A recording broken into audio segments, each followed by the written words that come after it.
Tila ho lumambot na si Romualdez. Bakit? Kasi, mantakin mo naubos na ang lahat ng klase ng ayuda. Naipamigay na lahat.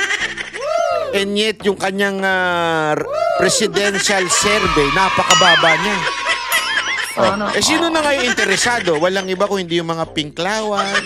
Bakit? Nakakita sila ng hope kuno kay Ontiveros.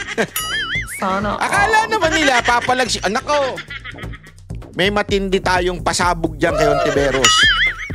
Pero wag muna ngayon. Sa tamang panahon, sasabog yan. Susuplak sa mukha ni Ontiveros.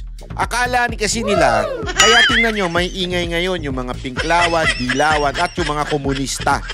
Bakit to? Alam naman natin, pagdating sa, sa kasaysayan, ang mga dilaw, ay nakikipagkuntsabahan sa mga komunista.